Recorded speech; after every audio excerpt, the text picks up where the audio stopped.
Hi guys, welcome back to another Q&A Sunday on the Tom and Harry SMMA channel. If you're new to the channel, every single Sunday, we upload a YouTube video where we answer 10 to 15 of the most common questions that we get throughout the week on our Instagram accounts. If you don't follow me on Instagram, it's Harry_SMMA, where you can submit your questions so that we can answer them in the next live video that gets uploaded on Sunday. So if you're new to the channel, please subscribe. Other than these SMMA Q&As that happen every Sunday, we post every single day throughout the week at 9 a.m. London time in order to help aspiring SMMA owners, beginner SMMA owners, all the way up to agency owners really making $20,000 to $25,000 a month already, and how to kind of manage a social media marketing agency in the correct way, because there's lots of advice on YouTube which comes from people that don't really know what it takes to manage a social media marketing agency. And the way Tom and I run our agencies is very different. The way we run our agencies is with the mindset to keep clients for as long as physically possible, whereas what a lot of agencies do is their hard work ends once they sign a client on a 3-month deal, and they have no real intention of keeping them any longer. And for all of the advice that we teach in our academy and all of the advice that we teach on this YouTube channel is all with the effort to help you grow a proper social media marketing agency with a strong brand, strong morals, strong ethics, and a strong sense for what a social media marketing agency can actually do for a business. And that works both ways. The positive thing your agency can do for a business, but also the negatives it can do if you don't do things in the correct way. And it's so painful for us to see it, when this is the whole reason why we have our academy, and it's the whole reason why we have this YouTube channel, is because we get on calls every single day with new business owners that we want to sign to our agency, and we hear the pain in their voice. We hear the stress they've been through, the pain they've been through when they've invested money previously with another agency that either had no clear strategy, had no intention of delivering a clear strategy, had no idea what they were doing, their communication was terrible, they didn't get many results, and they essentially stole loads of money off of this business. And to us, that pains us to hear that every time, because when we get on calls with these business owners that want to scale their business, you can literally hear in their voice how much it's affected them, and it's really not nice to see. And it also makes agencies that do have a good service, like ours, like our academy members, and like a lot of you watching, a lot harder to do. So if we can produce these YouTube videos to cut out all of the bad agencies, to set the record straight on what you actually need to do before you start delivering your service, and also what to do after you sign a client, then hopefully the industry becomes a better place. And although we've only got a few thousand subscribers now, hopefully over the coming years it will grow and we'll have a bigger impact on the industry. So it's one step at a time. But if you're watching, massively appreciate it. These videos also get uploaded on Apple Podcasts, Spotify Podcast, and all the other audio platforms for you to listen to on the go, so you don't have to watch us on YouTube if you don't want to see Tom and I's face every day. But without further ado, we'll get into the Q&A. So question 1, what is the actual process of signing a social media marketing agency client? And I'm going to go through the steps here. If you don't follow me on Instagram, I used to post lots of notepad, lots of tips in notepad format, and you can go through. There's like, I don't know how many there's on there. There's 400 of those posts on my feed. So they're kind of basically my YouTube videos turned into written posts. So the process of signing a client, guys, is firstly, you need to prospect them. You need to find some people that you're going to potentially reach out to. So that might be a list on Google. It might be a lead list on D7 Lead Finder. It might be a list that you get from LinkedIn Sales Navigator, any kind of list.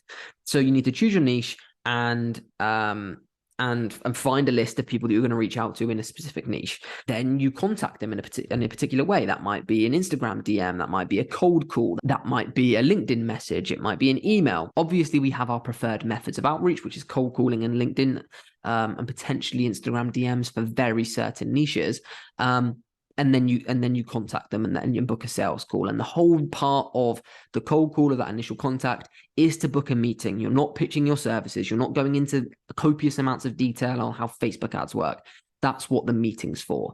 So you book a meeting through a cold call, you get them on the meeting. And in that meeting is where you take them through your presentation. So that's, you're going to put together a presentation where you outline who you are, how you're going to deliver the results that they want. And so that includes literally giving away your whole strategy, take them through the type of ad you're going to run, take them through the ad sets you're going to run, the type of funnel strategy you're going to run, how the automations work, how the follow-up works. You literally give them all the details, because like I always say, the only reason why you're not going to sign a client after that presentation is if they don't 100% understand how you're going to get them results. If there's even a 1% doubt that you can't deliver what you say you're going to deliver, then they're not going to sign with you. But if they 100% understand, so not 100% sold, if they 100% understand that strategy, then they will go ahead and sign with you. Also, they need to trust you. So in that process, you're building trust. So you've built your list, you've contacted them all, you've booked your meetings, then it's a negotiation on price and terms, etc. Now, don't take that too literal. Sometimes you are going to have multiple calls in the lead up to that presentation. You might give them a call and they might say, oh, give me a call back. Or you might call them and it's not the decision maker, so you can't book the meeting there. Or in between the presentation, they might just want a 5-minute call back to get a little bit more information. So it's not as regimented as one call, one presentation, one client. It's not like that. And even going further on in the journey, it's not like that with a presentation either. You can't expect to close every single client after just one meeting. Sometimes it takes 3 meetings. We've had clients where we've had to have 6 or 7 meetings over a 6-month period in order to get that deal over the line, because we needed meetings with other team members. We needed meetings with other shareholders. We needed, just more time to get them comfortable to make the leap with us. And that's only going to become a more common theme in the industry as more and more people deliver incredibly bad services to business owners. But once you get to the point of, however many presentations or contact periods they need over meetings, that's when you're going to send over the written proposal. So after probably the first presentation, you'll then send over the proposal. You'll never send over the proposal before you get them on a call. So if you're on a cold call and they say, Harry, send over more information, do not do that. There's videos on this channel of how to deal with that objection in order to get them on the presentation face-to-face on a Zoom call or in person, and you take them through the presentation, and then you can send the presentation over to them after. And then once that's done, it's then a negotiation. You'll probably need a few calls in between that to get them to sign the contract. You send them the invoice, then you get them on onboarding call. So you'll get them on another probably 1 to 1 hour to 1.5 hour Zoom call where you'll discuss strategy. You'll get the offers, you'll get onboarded them, so you'll get access to their Facebook business manager. If they don't have one, you'll create one for them. You'll get all of their images. You'll discuss strategy in more detail, because in the presentation you would have just discussed the general strategy in terms of, right, we're going to run this offer on Facebook to this landing page, and this is how we're going to follow them up. Whereas in that strategy session after they've paid the invoice, that's when you're going to go through, right, what's the specific offer? Like, are we doing free teeth whitening with all our Invisalign packages, etc. Question number 2 is, what's the easiest way to sell social media marketing agency services? And this links very easily to the last question, actually. And the easiest way you're going to sell social media marketing services in 2023 is by picking up the phone and contacting businesses, by far. Because you've got to think, what's the biggest reason why a business will not work with you? So there's all these businesses out there. They all need social media marketing. That's without a doubt. However, why are they all not working with a social media marketing agency? It's because of trust. They don't trust all of us social media marketing people because they've been scammed in the past. They've heard horror stories about it. Bad agencies. They don't believe that what everyone can say is actually true. And that's also down to bad agencies promising things like 100 new clients in the first 2 weeks, or you get your money back. It's too good to be true. These business owners have been business owners for 30 plus years, a lot of them. They've been around the block and they know when things are too good to be true, and that there's always contingencies on them. So when you're coming out with these ridiculous offers, it actually does the opposite of what you think it's going to do. So people don't trust you, and people don't believe what you say you can do. So what's the best way to build trust? It's to front up your agency and put yourself in front of clients, not hiding behind emails, not hiding behind an Instagram DM. So my best piece of advice is you fronting up your agency, picking up the phone and cold calling, getting your face on camera on a Zoom call, because a lot of agencies don't want to do that. So they can speak to someone instantly and you can build trust that way. The best way to build trust is just being a human with these people, not having ridiculous scripts that you stick to like a robot, not having automated autopilot emails that you're blasting out, just being a fucking human to another business owner that potentially you could help. Like, it sounds so stupid, and I think the more the SMMA industry changes into something which I'm really not a fan of, the more just basic the more basic the tasks you need to do to become successful. It's really simple. If you just pick up you'll be very shocked at the response you'll get from a business owner. If you just pick up a phone and just have a fucking normal conversation without thinking, right, I've got to get my offer in the first 2 seconds. I've got to tell them who I am in the first 2 seconds. I've then got to do an incredible guarantee with a specific hook. It's like, you don't need all of that shit. As long as you can communicate properly, you get on the phone. Obviously, there's certain things you need to say. That's not what I'm saying. But you get on there, and if you can just have a conversation with these people, you're so much better off. It's the fact that people in 2023 don't know how to communicate with people. It's like through social media, through everything being in your phone, it becomes impossible. It's made people very bad at communicating. So I'd pick up the phone, I'd front up your agency, get on a Zoom call, and my best piece of advice is be a doctor rather than a salesman. And I say that a lot on this channel. And what I mean by that is when you go to the doctor and you say you've got an issue with your leg, the way they don't act is they don't just go, right, you need this treatment without even looking at you, without asking you any questions. But that's exactly what social media marketing agencies do in sales. They'll get on a presentation or they'll get on a call with a prospect and they'll say, right, I'm a social media marketing agency. You need social media marketing because you're a business. I'm $2,000 a month. Are you interested? But you're not acting like a doctor. You're acting like a really forceful salesperson. You might get talking to them and they don't have any trouble getting new clients. What their actual trouble is putting the time in to produce the email marketing to grow the brand, or growing the email list, or getting or increasing the value of their products and services by increasing the brand and growing it into a more luxury brand, which then changes the marketing strategy you need to execute. So what you actually need to do is, like I say, act like a doctor. Get on a sales call with them and ask them probing questions to find out what they actually need, find out what their pain points are, so then you can diagnose the issue with a particular solution being your services. And that's exactly why packages, in my opinion, don't work in social media marketing. If you have a bronze, silver, and gold package, they're not very suitable anymore, because everyone's going to have a mixture. Someone might be in between bronze and silver. Someone might be above that. Everything you do for different clients is going to be very different. It's very custom. And I see packages very much like if taking it into the driveway industry, if you rang a landscaper or someone to do your driveway, they wouldn't have 3 different driveways. They wouldn't have a 5-meter driveway, a 10-meter driveway, and a 50-meter driveway. Because what happens if you had a 26-meter driveway? What are you going to do? Just give you a driveway that's too big, give you a driveway that's too small? And that's the same with social media marketing. It's a very custom package that you need to price effectively based on the issues that business is currently facing in their business day to day. So I think the main issue that people have, and good to go back to the question, the easiest way to sell social media marketing services is being a fucking human, like having human conversations with business owners to find out what they truly need, rather than trying to ram things down their throat, and just and be cautious and be understanding of what the social media marketing agency is. I think that's where most people go wrong. People are very ignorant to the fact that the social media marketing space has a very bad name. Like, if you don't know that, then you need to do more research into the industry, and if you've done any amount of cold calling, you'll know that as soon as you say the word social media marketing, it's an immediate red flag to business owners, because of all of the bad experiences bad agencies have delivered.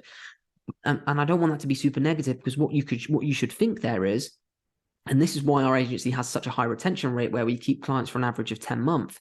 And we've got quite a few clients that we've kept for 2 years plus, and we still got them to this day.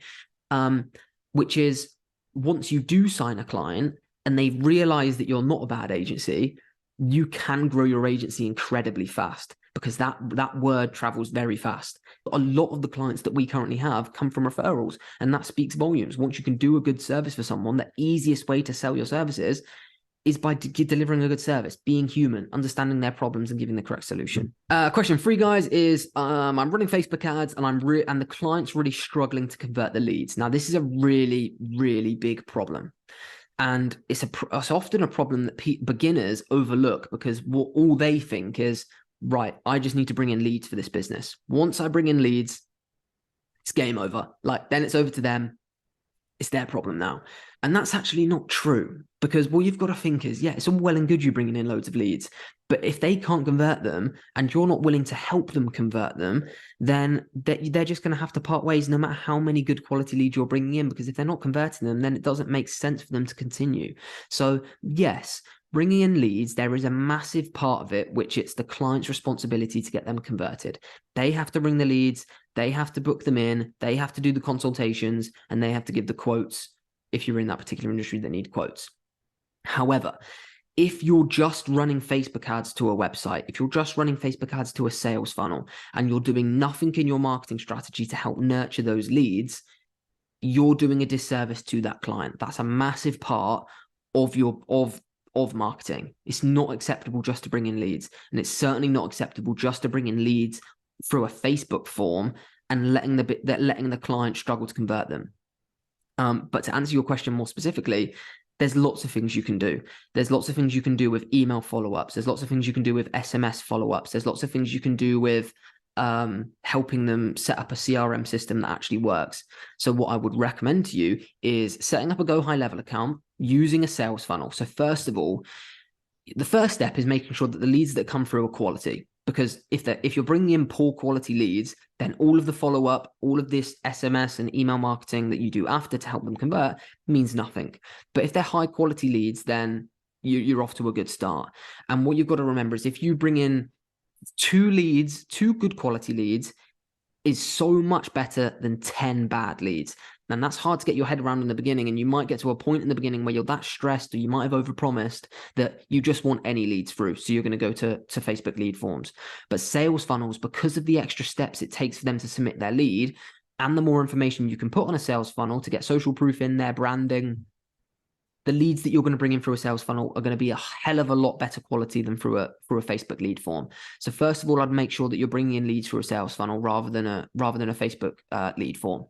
Once you do that, it's then a case of what you do with that lead. So you need to make sure that that client receives that lead in a very short space of time. And the reason for that is if a client rings that lead in the first 5 minutes to book them in, they've got a 90% chance of speaking to them and getting them booked in. Whereas if you wait any longer than 5 minutes, every 5 minutes after that first 5 minutes, the chances of that person answering the phone goes down and down and down. And obviously, if a lead comes through at midnight or 2 a.m. in the morning, the client's obviously not going to be able to, which is why those automations after, which I'm going to go to in a second, are super essential. So first of all, you need to make sure that you're bringing in leads for a sales funnel, so the quality of the leads are good, the client's getting those leads in a timely manner, and they're contacting them in a timely manner.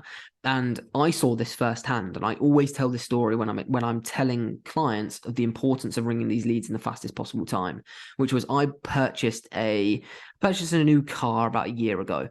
And I submitted my information to 5 different dealerships that were selling the particular car that I wanted.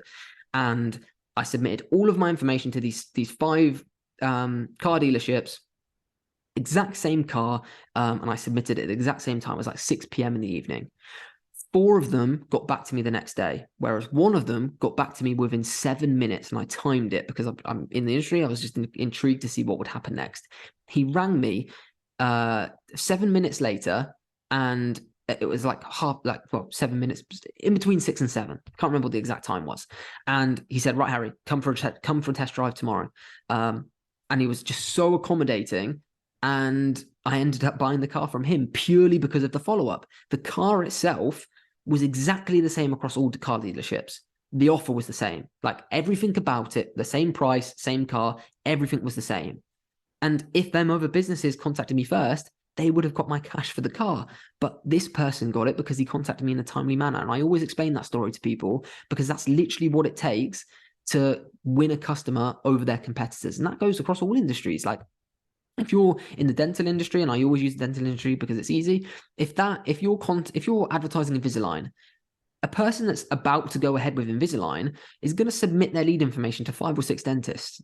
They just naturally will, because that's how many ads appear on their lead. They might not do them all in one go like I did. They might do it over 2 months, a 2-month period until they make the decision. So if you have a good follow-up process, That's the only thing that's going to differentiate you, your client, from those other competitors, because everyone's selling the same service within reason. So like, for example, 5 dental practices, I'm going to submit my information to 5 Invisaligns, to those 5 different dental practices. Every dental practice has, within a few £100s, the same Invisalign price. Usually the offer's very similar. You get free teeth whitening, you get free retainers, you get free aftercare, you get free consultation. It's usually the same stuff. So really, the only differentiating factor is how that client feels about going ahead with it, with your client against their competitors. If they get a really nice, friendly phone call from a receptionist, doesn't pressure them loads, but gives them the correct amount of information, invites them in for a consultation, they come in for a consultation, they have a really nice experience, it's friendly, it's clean. That's the type of stuff that turns that lead into a paying customer for that particular client, or it doesn't.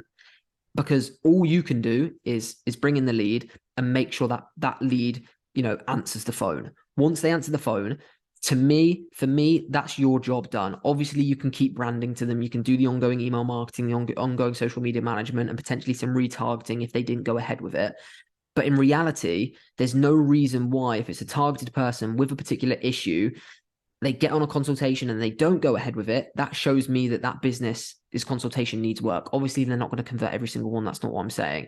But if you're bringing in and you're getting people to show up to the consultation at a good conversion rate and then still not converting anyone, then I would say that there's something wrong with that consultation and you need to work with your client on that front.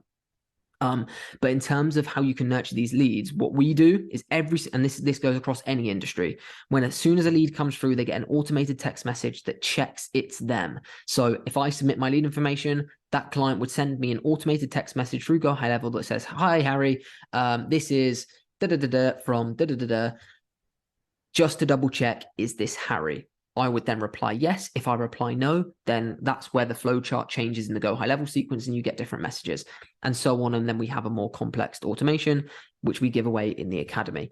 Or if you use our affiliate link for Go High Level, then we can send you the automations for free. So that's essentially how we do it. Obviously, once someone submits a lead, they get that text automation. They also go through an email sequence where over the next 5 days, they get testimonials, they get more information about the product or service, with more call to actions of how to get in touch or book a consultation. So there's a lot of stuff that goes into it. And if you're watching this video or listening to this on podcasts, you need to make sure that the whole process is set up correctly, and you're not just ending your responsibility at, I've got leads through, now it's over to the client. And the final question, guys, is what's 5 mistakes so they're asking me that I personally made with my social media marketing agency when I first started. And if you're new to the channel, guys, it took me 6 months to sign my first client. It was the most frustrating thing that I've ever done in my entire life. And then I got over my fear of cold calling, and on my 6th cold call in the new year, I signed my first client for £1,500 a month. And it was like the best thing ever. But in terms of what I was doing wrong, fucking everything wrong, guys. Like everything under the sun you can think of, I was doing wrong. I didn't know the blueprint. I didn't know the correct way to sign clients, the correct way to do literally everything. But the first thing, I wasn't consistent with everything. Like, I think the only way you're gonna grow your agency is if you're consistent every single day with prospecting, qualifying business owners, and outreach. And it needs to also be the correct kind of outreach. So in that 6 months, I was doing literally everything that I knew I shouldn't do and didn't do everything I know I should do. I knew for a fact that if I picked up the phone and just rang these businesses, I'd sign a ton of clients. But I was too scared to do it. What I would prefer to do is just sit there, send some emails, send some DMs, send some LinkedIn DMs, which got a better response rate than the others. But in the beginning, it was primarily just emails, and it was just a disaster, guys, because they just don't work. They don't work to the extent that you think they're going to work. And then as soon as you pick up the phone, you're like, holy shit, why have I just not done this forever? So I wasn't consistent. I was doing all of the wrong things, focusing on email outreach when I shouldn't have. I should have been focusing on cold calling. And I didn't have a clear strategy. I didn't have a clear process of what I was going to do. Like, I didn't have a clear presentation. I didn't have a clear discovery call session. I didn't have a clear closing strategy. I didn't have a clear objection handling strategy. I didn't have anything, guys. It was just me sat there sending emails saying, I run a social media marketing agency. Do you want to work with me? I didn't have any strategy of how to build pain points into the email. I didn't have any personalization in the outreach. I didn't have an offer to get people onto the meeting with me. I didn't have anything. I didn't have a clear strategy. And as soon as I got that shit together and invested time into learning what to do properly, it just changed everything for me, which is why I signed a client on my 6th cold call, and the rest's kind of history. So yeah, hope you enjoyed that video, guys. It was a shortish one there, only 4 questions, but though I answered them a bit longer than I usually would. But hopefully you enjoyed that video, guys. Make sure you subscribe, because like I say, we post every single day on this channel and on the podcast. And yeah, we'll see you tomorrow at 9 a.m. for tomorrow's video.